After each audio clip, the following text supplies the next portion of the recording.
Congratulations, Internet, you finally got what you asked for. They decided to remake the final season of Game of Thrones. Wasn't expecting it with puppets, but hey, you'll take what you can get. Hey everyone, it's me, Aaron. I'm Michelle. This is our post-Geekout reaction for Dark Crystal Age of Resistance. Is that the name of it? Yes. Okay, let's start off by talking about our thoughts on the original Dark Crystal. I liked it, but I was not the biggest fan of it like everyone else out there, and I think a lot of that has to do with the fact that I've said this many times before. I am more of a science fiction guy, less of a fantasy guy. And Dark Crystal was heavy fantasy. That was made during that time in the 70s. The 80s. 80s, yeah, okay. It kind of all blurs together in there, but that was made during that time in the late 70s, early 80s, when a lot of fantasy was on a lot of drugs. I don't necessarily mean that literally, I just mean it's so trippy and so bizarre and so out there. It's so surreal, I think. Surreal. Yeah, because... That is the good, non-offensive way of putting that. And, I think a lot of it has to do with, like, the fact that there was so many animatronics and puppetry back then. It almost gave off, like, an otherworldly vibe to these... Well, also, I mean, you think about the premise of it. It's that there's these big, weird bird monster things, but they were originally one thing with these mystic, big, troll-looking things, and they merge together when you complete the crystal together. It's like, it is a bizarre concept. It is bizarre, but that's exactly why I like it so much. I'm not saying that's a bad thing. No. I'm just saying, like, oh my god, that's some far out there ideas, man. Yeah, they were super imaginative. The whole Jim Henson company back then, but as I said, that was made during a time when it came to fantasy, you went out there and you got dark with that stuff. It wasn't just stuff like trolls and goblins and dragons. No, it was like, we're gonna create 9 races that are completely our own creation, and they're gonna be messed up, man. Again, I said it was all on drugs because that's the stereotype that a lot of the stuff that was created around that time, it was by people who were on drugs. And that's actually true for a lot of examples. However, not all of them were. It's just, that was the theme. Everything followed that theme of like, this feels like a bad trip. This feels like you just had some really freaky visions just come to you in the middle of the night. And Dark Crystal kind of falls in there too, but it reminds me of like, you know, Wizard and stuff like that, or Fire and Ice. Yes. Like all that stuff back then, which the weirdest fantasy stuff. Also, it shocks me, a lot of it wasn't even live action back then. It was animatronics, it was puppets, it was animation. Yeah. It was people just really being allowed to go off. Like, there are some live action ones, but it's usually like a lot of like animatronics and special effects and stuff. Yeah. Like, you know, a lot of like Fire and Ice and Wizard, like all those, they're like, those are, a lot of those movies are rotoscopes. So, yes. And, you know, obviously like with Dark Crystal, and there's Labyrinth, of course, with actual people, but yes. it's mostly puppets. Which, I mean, when you think about it, it makes sense that a lot of the weirder stuff that we got back then would be animated and would be puppets, because when you think about like all the kids who like went to film school and such, the ones who said, I'm gonna focus on puppetry, probably were in their own unique world. Mm-hmm. Like the ones who looked at all the big major motion pictures out there and went, I want to be a part of that. Those are the mainstream people. Those are the ones who think like everyone else out there. The ones who looked at like the puppets and said, that's what I want to do, they had their own visions. They had their own ideas. Honestly, you could say the same thing about like claymation and stop motion animation. It's like it's like its own thing. Yes, very much so. So I liked it, but it just wasn't really my thing. I really did enjoy it. Then again, I'm more of a fantasy fan. It is far more your thing, yes. And I felt like I was just like dropped into this entirely new world, and there's like so much more to it than just the movie. That's always kind of been why fantasy doesn't do it for me. It's because it is the complete immersion that fantasy tends to have. And I get that's why it works for other people. Because a lot of people want to just be dumped into a world where nothing is like anything they recognize and it's all this completely brand new stuff. I like to have like a little bit of a path I can follow. Our dog is sneezing on something. I like to have a little bit of a path I can follow of like, okay, if I know this and that relates to this and this and okay, I can follow that to this. So that's why sci-fi I feel is a little bit more I guess so, but there are definitely some sci-fi movies that are like a little bit too out there. Those are the ones I've always said have been like a weird combination of sci-fi fantasy. I always like to me, fantasy is less about magic, and it's more about the way in which you present the story. But that's not what we're talking about today. We are here to talk about the Netflix show Dark Crystal: The Age of Resistance, which is a prequel to this. Yes. And prequels are always kind of hard to pull off because you know how it's going to end. Mm-hmm. But I've always said that provides you with a lot of potential to tell an interesting story.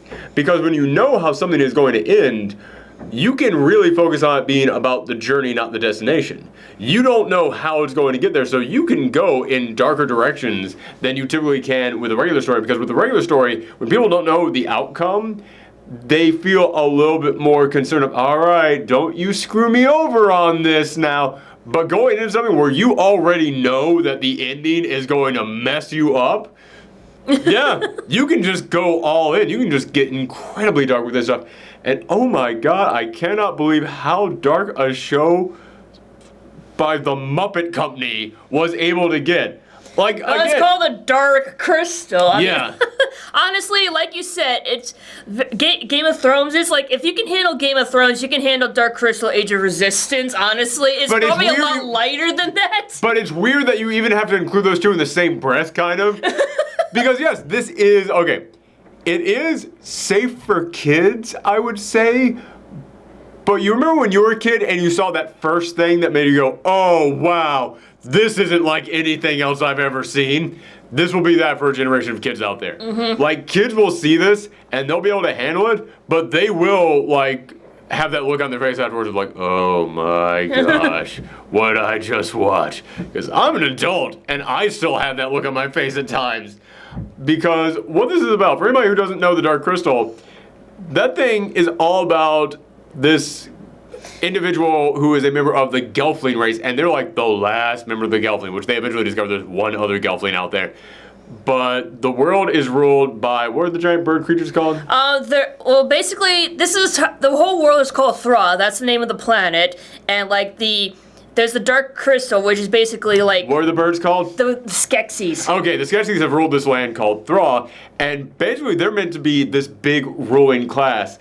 And it is, oh, man, you can look at the Skeksis and just be like, oh, you are just like meant to be every commentary about ruling classes that you have ever seen. Like, it is hard not to read into this thing. I remember when we were watching the original Dark Crystal, and I kept looking at the Skeksis, and I was just like, okay, I can definitely see like them making some commentary with this, but it's like vague general commentary. And I don't know if it's just the day and age in which we live or what, but man, it just rings so much truer today.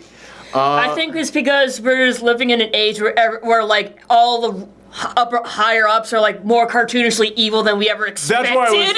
That's what I mean. Yeah, it's like back in the 70s or 80s, whatever.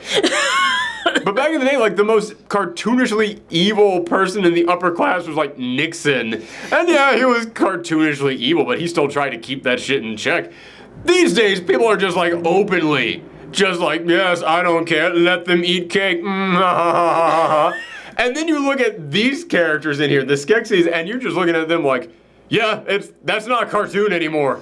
Like, the only exaggeration is that you're birds. That's really all that we got. Yeah, that's it. Like, they're supposed to be like lizards, but they do definitely... They've got beaks! I know! I'm gonna call them birds.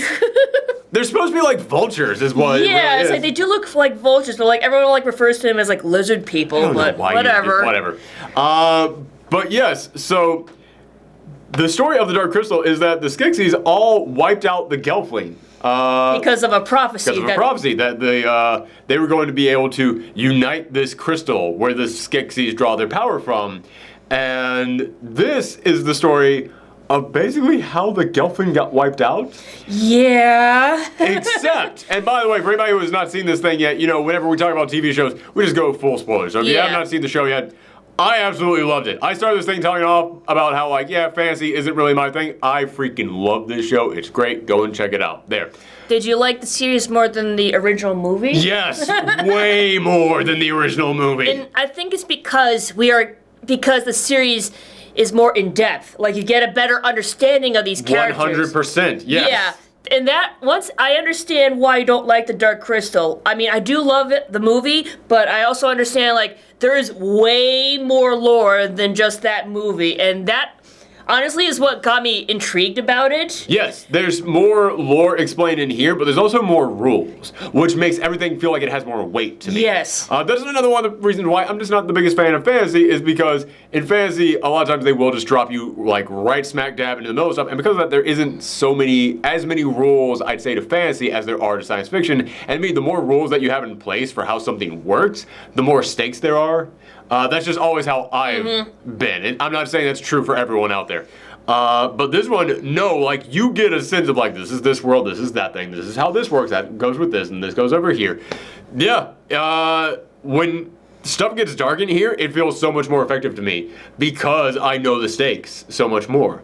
But also it's because, yeah, we can get way more in-depth with these characters. Like, the Gelfling that we follow in the Dark Crystal, their role is, I'm the savior. Yeah. Their role is, I'm the chosen one who will unite this crystal. That's what I'm going to do. Here, there's so many different Gelfling with so many different personalities, and there's so much back and forth between the different Gelfling tribes in here.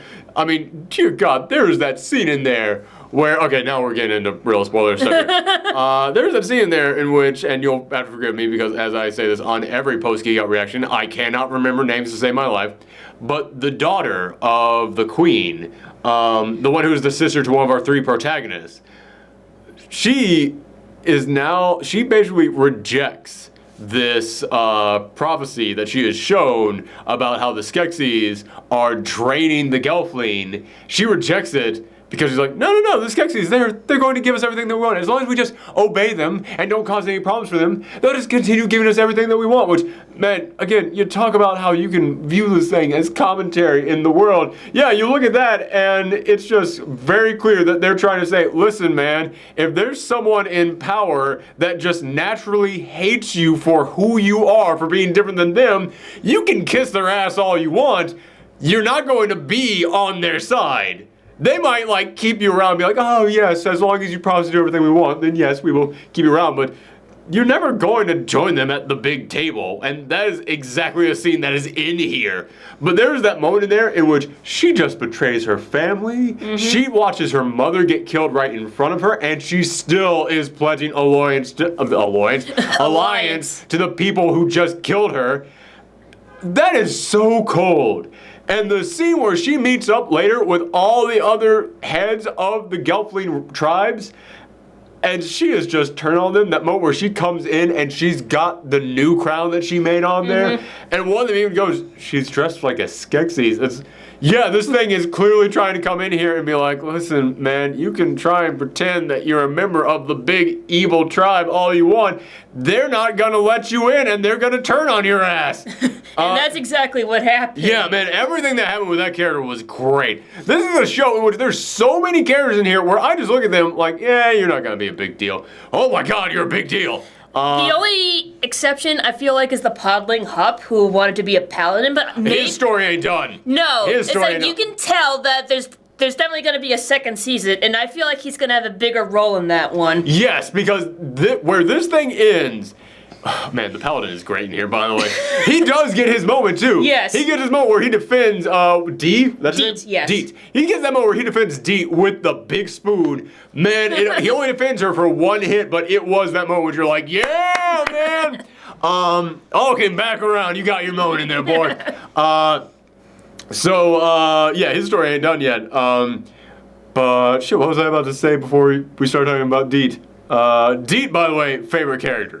Like, hands down favorite character. And man, I feel so bad about where her story is going to go. Yeah. But that is something that I should mention, is that one of the great things about this is that it's a prequel.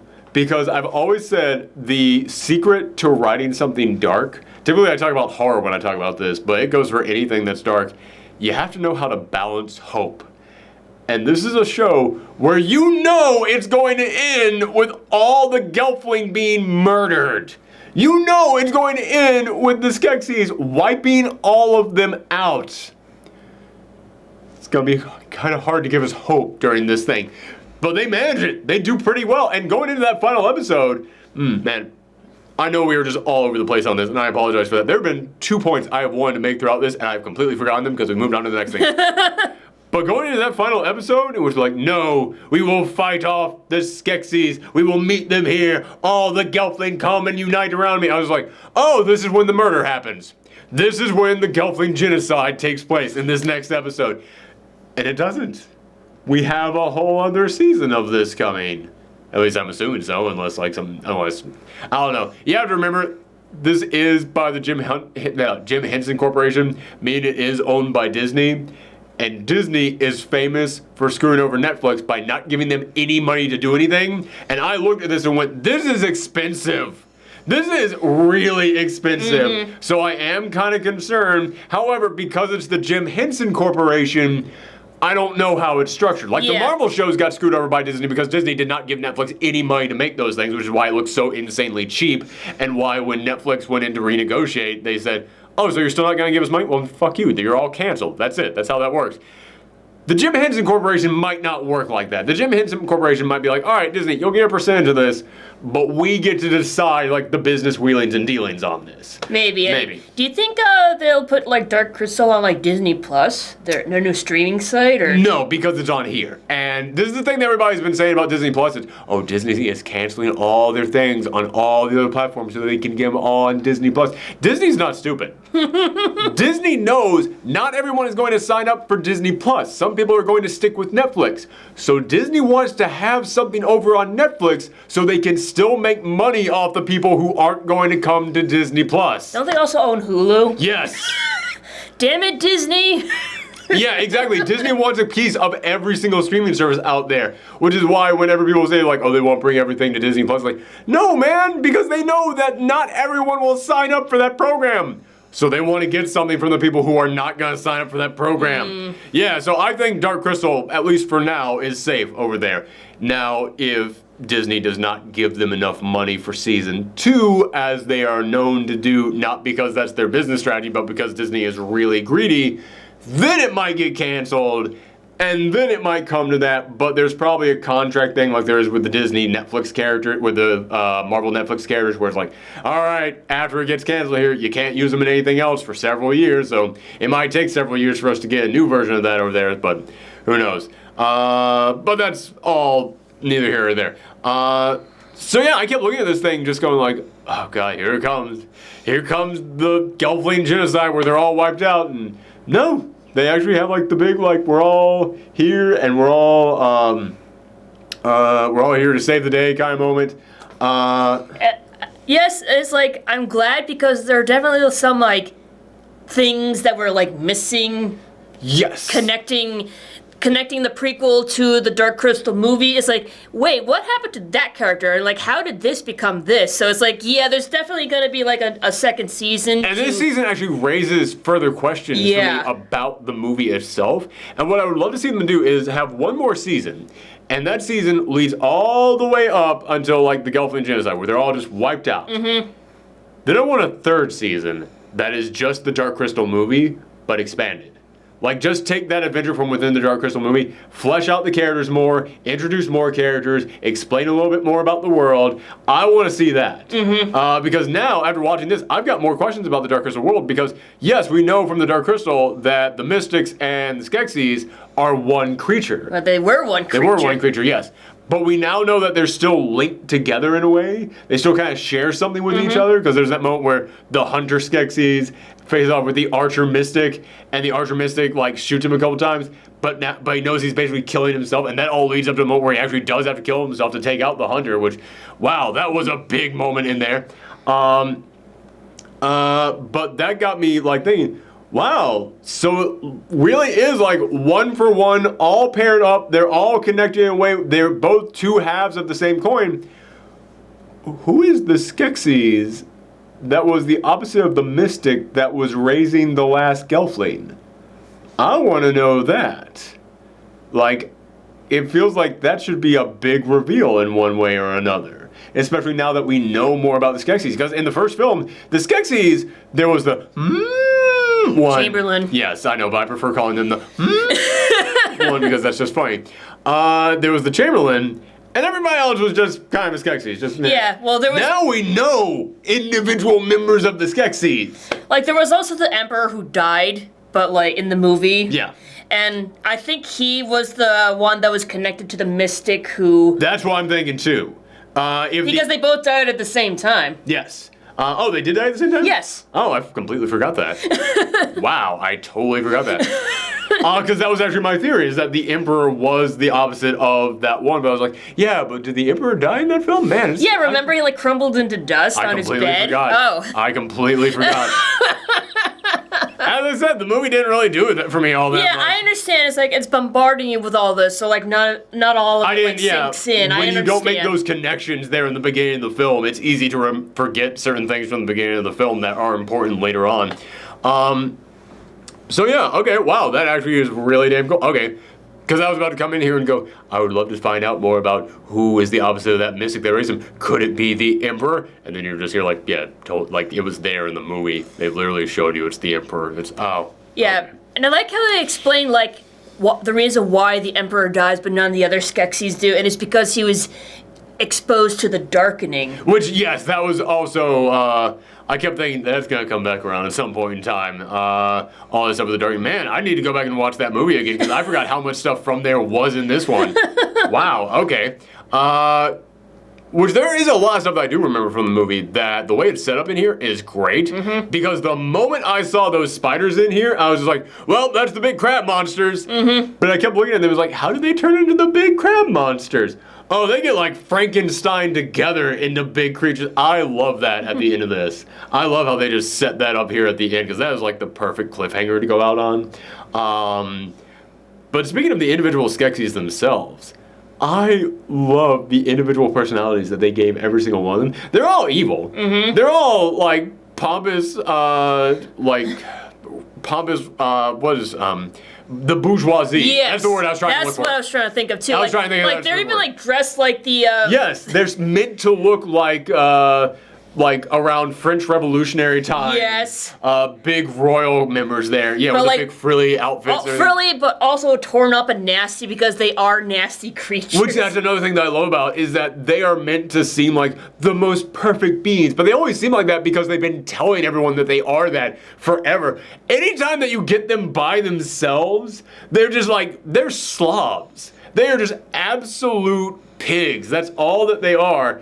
And yeah, I freaking love the fact that, again, this is making so many messages about just big, powerful ruling classes out there. Oh no, they're perfect, and we shouldn't question them in any way. Meanwhile, cutting them, just big boils just popping out their faces. Aren't they magnificent, everyone? Yeah, I mean, it's not subtle in any way, shape, or form, although I'm sure there are people out there who aren't going to get it because they just don't get metaphors. But yeah, man, I love how just in your face they are with the message of the Skeksis. And also how they, like, deliberately, like, put the Gelfling clans against each other so they can do their own thing and not have to 100%! Yeah, it is stunning to me that one of the best commentaries on, like... God, I was going to say ruling classes, but I've already said there's like ruling classes, capitalism, kind of just everything. Is the Dark Crystal. Wow, that is really damn good. Anywho, I know people want me to stop talking about metaphors and politics in here. Let's see. But yeah, speaking of the individual members of the Skeksis, I really enjoyed the scientist in here, and not just because he's Mark Hamill. Although, I swear to you, in the last 2 episodes of this thing, there are specific moments where he starts talking and I go, that's not Mark Hamill. Like, they're individual lines, and sometimes it'll be like the first half of one speech. Like, sentence 1 is someone clearly not Mark Hamill, sentence 2 is Mark Hamill. And I want to know what the story of that is, because I've listened to Mark Hamill do voices for years. I'm pretty good at picking that guy up. I picked him up instantly from the first line of dialogue in here, but in the last 2 episodes, there are specific lines that are said in which I just went, that's someone doing an impersonation of the voice that Mark Hamill is doing. And I think they might have like lost the audio at some point. Maybe. Which that happens sometimes. And they just couldn't get the actor to come back, so they had to get it sound like that does happen every now and again and stuff. But aside from that, yeah, Mark Hamill does an amazing job in here. The weirdest one to me was Keegan-Michael Key popped up in here. Because that was that guy. Mark Hamill I recognized like that. Keegan-Michael Key, I spent an entire episode going, that's not Keegan-Michael Key. No. Is it? No. And then when the credits popped up at the end, I was stunned. I was stunned that was indeed Keegan-Michael Key, because he typically plays such cartoonish characters, and here he's playing it like even out of all the other Skeksis, he's kind of playing it straight. Because you have so many other Skeksis in there who are kind of cartoonish, like the one who's all fancy and about beauty and appearance, and then you've got the one that's just the boils all over her face. And, yeah, you've got her, and then you've got this scientist, which is his own kind of level of goofy, and then you've got the one in there. But like Michael Key is playing like the holy man almost, because he's the one that they go to when talking about like how to bury the hunter. So he obviously has like some kind of role in whatever like the version of the Skeksis church is, and he is one of the most straight-faced ones in this whole thing. He just got hired because he did a good voice, so yeah, I gotta applaud him on that.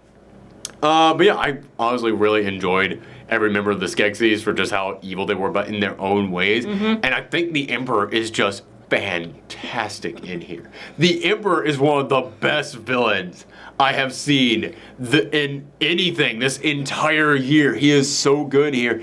And again, just the level of insanity that he goes to when he starts getting that hint of desperation in him. When the hunter shows up, and I love that the hunter is in here because it shows that, okay, the Skeksis are like physically more powerful than the other races, because you keep looking at the Skeksis and you're just like, you guys are just a bunch of fat slobs who are just way past your prime, because all you do is just sit around and just eat all day and just talk about how good it is to be a Skeksis. But then the hunter pops up and you go, oh no, if you guys actually like put in the time and effort, goddamn, you guys could actually be legitimate threats in here. I freaking love the hunter in here, but the when the hunter dies, I love just seeing how ballistic he goes. Because, again, they've been ruling based on an illusion. They've been ruling based on convincing everyone else out there that they are the perfect beings and they are immortal. So you must do what we say. If one of them dies, he's just looking at his entire world collapsing there in that moment. And just seeing how nuts he gets at that. I freaking love what they did in that scene. But we've been talking about the Skeksis. We haven't even talked about... Oh, God, no. The best Skeksis in the whole thing, though, is freaking Rick from Rick and Morty who popped up. It's not the voice actor, but I just kept looking at him. I was like, you are a weird, like, halfway Doc Brown, halfway Rick from Rick and Morty. Like, somewhere in between those two on the mad scientist scale. The guy who was just the crazy one who they kicked out because... The Heretic. The Heretic, that was his name. I love they none of them have specific names. They just have titles. Well, they do have names, but, like, they hardly ever mention their names. Yes, but it's the titles that are the titles, yes. Yeah, the Heretic I thought was great.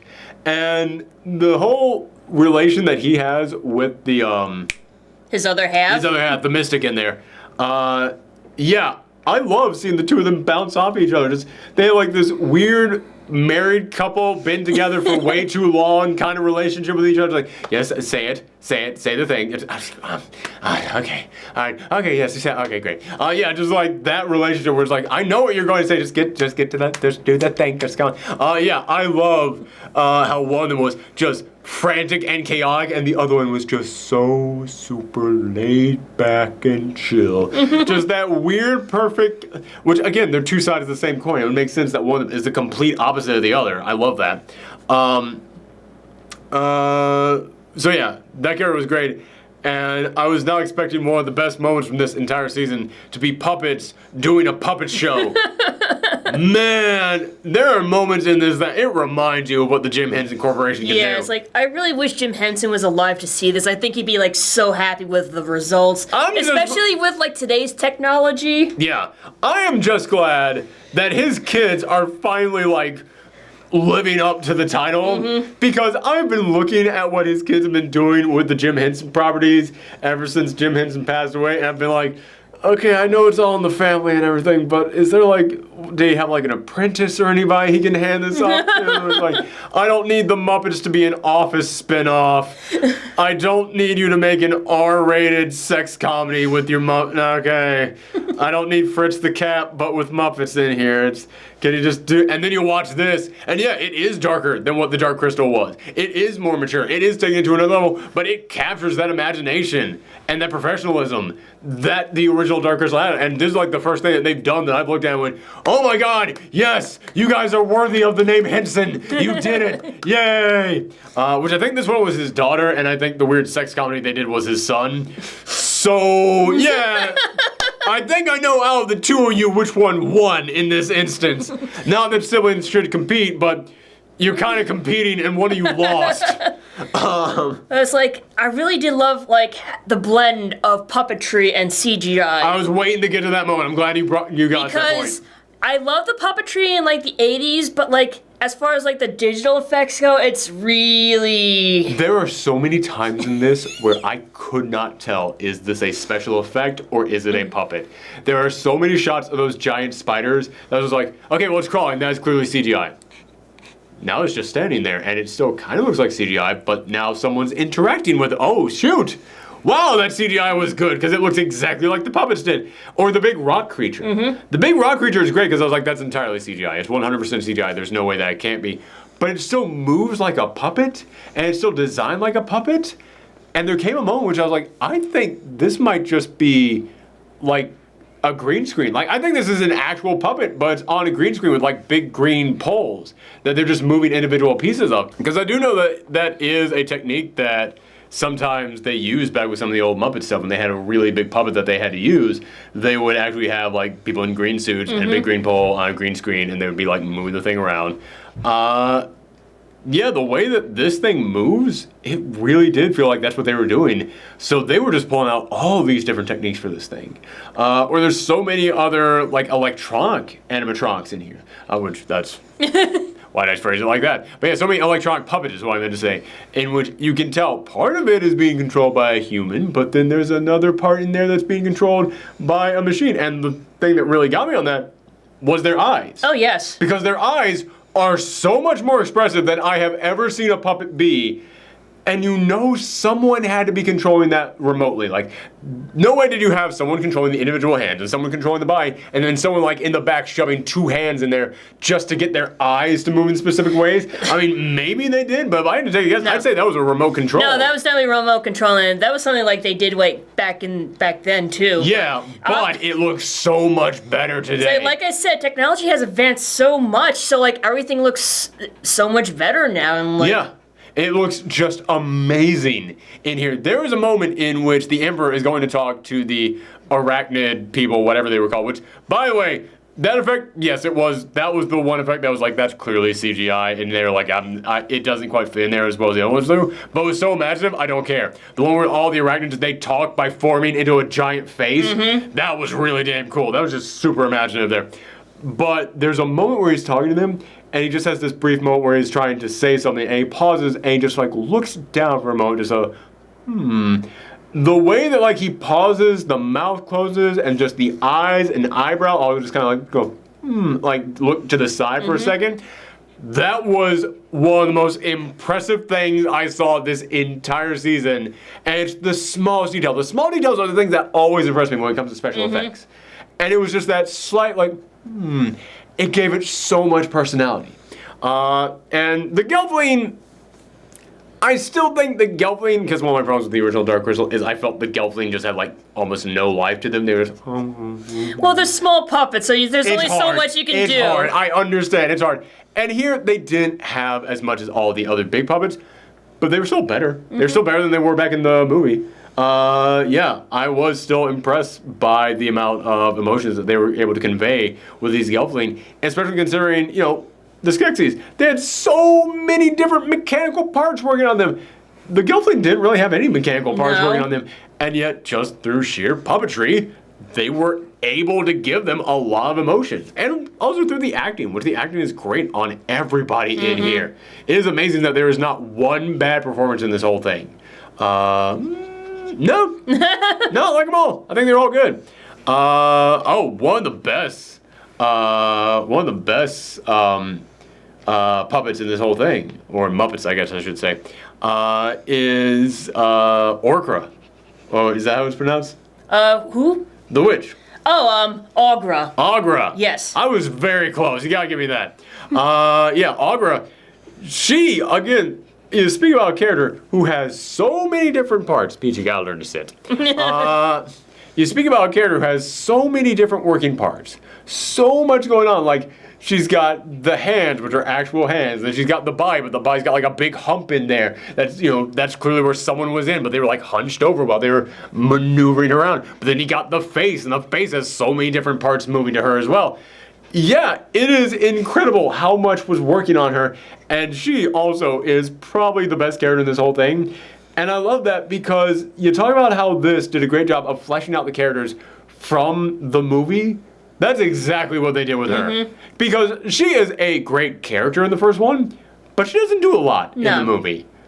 Because, as we said, in the movie you had to kind of go from this to this to this to this to this. In this one, oh my god, you really get like an idea of not just her role in this world, but also her own personal journey. Yes. It's weird to me that this thing, I honestly thought that the prequel to this, the prequel to Dark Crystal, was going to be the tale of how the Skeksis were created. Like the Skeksis coming down to Thrawn and then splitting apart into the Skeksis and the Mystics, breaking the crystal apart, building that big thing. Like the end of the season would be them building the big thing for Aughra. Doing that. No, it's amazing to me that they started after that stuff, and this thing begins with Aughra coming back and being like, I've been out in space for how many decades? For how long? Whatever our term of time is, because we're not allowed to say years for some reason. Yeah, it is amazing that that's where this begins. Because I look at it as just saying, you still have so much story to tell. Before this, you could do a prequel to the prequel. Like, I know there's like a Dark Crystal like graphic novel. There have been many. Yes. So it's like, I'm pretty sure they explain all that in there too. Oh, well, who knows if that stuff is canon. Because I'm sure that what they did in here was probably in one of those graphic novels. Yeah, I don't think any of that stuff is technically canon. Okay. Well, but who knows? Hey, listen, it's the same thing with Star Wars. It's canon until they say it isn't. Or it contradicts itself. Which I just realized a lot of Star Wars contradicts its own self, but who knows? I'm Peach. Yes, you just chose the perfect time to want attention. Our own little fizz gig. Yes. Man, maybe it's the puppets themselves, or maybe it's just the fact that now, like, this was filmed in, like, high definition. But the details on everything is so much better, and when that little fizz gig screamed in the final episode, and I saw it has 2 rows of teeth. I never knew that. Yeah, it does. I never knew that. Yeah, I just love that there's so many small details that you can pick up now with it being filmed in just basically a better camera. Let's see. We have yet to really talk about a lot of the Gelfling, which is really weird. Beach. We did mention Deet. Deet, who is fantastic. Deet, I think that she has the best design out of any of them. I love her personality and seeing where her story is probably going to go in the next season. Yeah, it makes her like set up to be the most tragic figure in this entire thing. I'm actually kind of shocked that, again, I know they're saving it for next season because next season is the big Gelfling genocide. Which it feels weird to use that term for a fictional race of creatures. But I mean, that's what they do. They wipe out all the Gelfling. I know they're saving that for the next season, but I'm kind of shocked at how many Gelfling survived. Yeah. Because really, the queen died. That other queen died, whatever her job is. I don't know what she was, the one with the makeup on her face. Which one with the makeup? Like the one... The one who had the eye patch Fitch gig. Oh, yeah, her. Yeah. It's like, it's easier if you if you say the queen of this clan or the queen of that clan. If I can't remember their names, what makes you think I remember the clans? Well, like, where they're from, like, the queen of, like, the ice area or the queen of the wood area. Or... I guess she was the queen of the wood area? Yes, all right. Whatever. Yeah, so those 2 died, and then the dad died. Was that pretty much it? Yeah, I mean, like, as far as, like, the main Gelfling go, oh, yeah, and then there was the love interest in the very, very beginning. Oh, yeah. The one that started this whole thing. Oh, yeah. Yeah, okay, I guess 4 characters dying in a season is actually pretty impressive. That actually is kind of surprising. Well, like, there were, like, a lot of off-screen deaths of, like, minor characters that we didn't... That doesn't matter. Yeah. That doesn't matter. So, yeah, I was kind of surprised that more characters didn't die, but I guess when you think about it, yeah, that was still like a decent chunk of characters who died. But I kept looking at the characters that we got. There was that one he was the friend to the knight, the one who helped him escape there at the time. There's that moment where they split off, where they're going off to go and find the heretic, and they're going off to go up to that big spiral, and they all get on the big flying thing, and then they go, well, I guess this is where we part ways. I was like, you're never going to see that guy again. He's not coming back. And then he comes back at the end. He's still around. I'm kind of shocked. So yeah, I am just genuinely shocked how many characters did survive when you know how dark this was supposed to get, but that's not to say this did not get dark. I am really stunned at how far they were willing to go at some of these moments. There's that moment in the final episode where the scientist just beats one of his slaves to death. And you see his blood splattered all over like the wall, all over his pet. I'm genuinely shocked that they got away with that. Actually, I had to pause because I just remembered there was another death in here. The sister, not the middle sister. Yeah, not the one who went evil, not the protagonist one, but the other one, the one who bonded with the Iranians. Yeah, she also died. So that's 5 deaths of just Gelfling alone, not including, you know, the Skeksis or the Mystics who all die in here. So yeah, that is 5 major characters who died in 10 episodes. That's actually really stunning. I was just coming in here and saying, like, yeah, I expected more characters to die in here. Wow, that was a lot that we actually got in here. I take that back. I take it all back. Just think of all the characters that are gonna die even more in the second season. Like all of them. Well, here's something. Here's a question. Do you think that the protagonist from the Dark Crystal movie is going to be revealed to be the child of one of the characters we follow in this season? It honestly wouldn't surprise me. It feels like it should be. It feels like if it's just a random Gelfling, then it doesn't really have as much of a point for this series existing. It feels like if they are the direct child of one of the protagonists we've been following, then it feels like, yes, okay, it's all set up in there. And like, what about the other surviving I actually think that there's that moment where Deet sees the future, and she does see a small child being carried away, and then she sees, like, you know, that scene of, plunging the crystal into the other crystal and saving everything, and we get that moment in there. The child that we see being saved, though, that looks like the blonde one, like the girl who was. I think that might end up being like Deet's child or something, because that would explain why she had that vision specifically about that child. But I definitely think that one of those two is going to end up being the child of someone. For both of them to not be the child of anyone seems just odd. Mm-hmm. So one of them has to be. And again, we've got 3 protagonists in here. We've got Deet, we've got the princess, and the knight. Yeah, I think his name is Rhea. I forget the princess's name, though. Yeah, I gotta say, out of the 3 protagonists we had, Rhea was the one. No, not Rhea, but the princess was the one I was kind of the least interested in. I guess I was interested in her story. Yeah. But the character herself, I didn't really get, like, a lot from her. I felt like Deet and Rhea had, like, way more personality behind them. So, let's see. Talked about the Gelfling, talked about Orca, we've talked about the Skeksis. Anything else in here? Man, my allergies are kicking in right now. Anything else to talk about in here? I'm not entirely sure. I mean, there's a lot to cover, but at the same time, how much of it is really necessary? Yeah, well, for the overall story, yes, it is very necessary. This is one of those things where, like, I know there are people out there who did, like, episode-by-episode summations of Game of Thrones. This is one of those things where you could do an episode-by-episode thing because there's so many characters and there's so much going on with them and there's so much back and forth and betrayals. Like I said, the whole thing with the eldest sister turning evil there. Holy crap, that was impressive. That was an amazing scene there. You could do an entire post-Geekout reaction just talking about that episode right there. Yeah, I think everything in here, every single episode really is important, and everything that happens in here, there's no fat on this. There is no, like, just cut that off, don't need it, just put that to the side there. No, every single thing in here is absolutely important. I guess what I meant to say is, like, how much are we willing to dissect? Yes, exactly. Because we got a lot on our plate. Yeah, we've already talked for a long period of time. I know that as soon as we stop recording, there's going to be like 9 other things I want to bring up. But honestly, I think that we've done a good job covering this all. It is kind of weird to me, though, that I think we talked about the Gelfling the least out of all of them. But I think it's just because the Skeksis are such good villains. And you always like talking about a good villain. It's like, the shard was actually in, like, the sword. The double...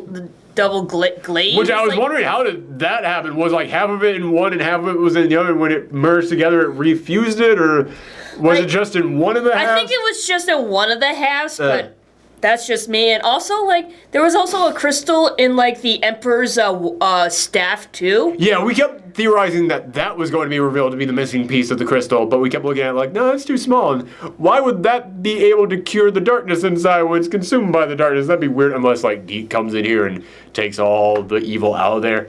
Man, poor Deet. Do you think Deet is going to go evil in the next season? I don't know if she'll be evil, but I think she'll just be very sick and maybe just die from, There is that scene, though, when she has that prophecy, and she sees, like, herself sitting on the throne with, like, black eyes. Yeah, I mean, I think that's going to be, like, one of the driving themes of the next season is her having to combat the evil within that she is absorbing now. Which I think that we're going to see her paladin show back up and help her with that a little bit. I think there's going to be, like, some Frodo and Samwise stuff going on there, where, like, she has to get rid of all the evil inside of her, and she turns everyone away except for her paladin, who continues to follow her around. Which their relationship is so good. So yeah, man, there really is a lot to talk about here. But I thoroughly enjoyed this thing. Yes. And it is surprising me how much I enjoyed it, because I'm not a big fantasy guy, and even the original Dark Crystal, I was like, yeah, it's all right. It's, you know, it's good. It's imaginative. I give you guys credit for that, but it's just not my thing. And it is stunning to me how much of my thing this is. It's like, that's the thing about, like, a lot of fantasy is, like, there's a lot that you can't really squeeze into, like, just a movie. Yeah. So a lot of fantasies The more fleshed out you can get, are, the like, better. a lot of fantasy sagas are better off as a series. Yeah, I always felt that way, because that has always been my problem with fantasy, is that it is a lot of, like, just throwing you right in there, which, as I said, a lot of people enjoy that. A lot of people, that is what they love about fantasy. Now, it's like, for me, it's like, throw myself in there, but also, like, give me a path. Yes. So I can, like, have a guide or something. Yes. So yeah, I think that this is an excellent series, and it is really shocking how good it all turned out to be. Because you hear about, oh, there's going to be a prequel to the Dark Crystal. I was like, really? Is that okay? I guess Dark Crystal doesn't just stand on its own anymore, whatever. And then you watch it and you go, oh, there always should have been a prequel to the Dark Crystal. Yes, we needed this. But yeah, thank you guys for tuning in. Let us know what you thought about Dark Crystal, Age of Resistance down below. And come back next week when we talk about, there's some big release coming out next week. I never know what comes out next week. That's how I end every single one of these. It's, yeah, there's something next week. Whatever. All right, tune in then. Bye, everyone. Bye.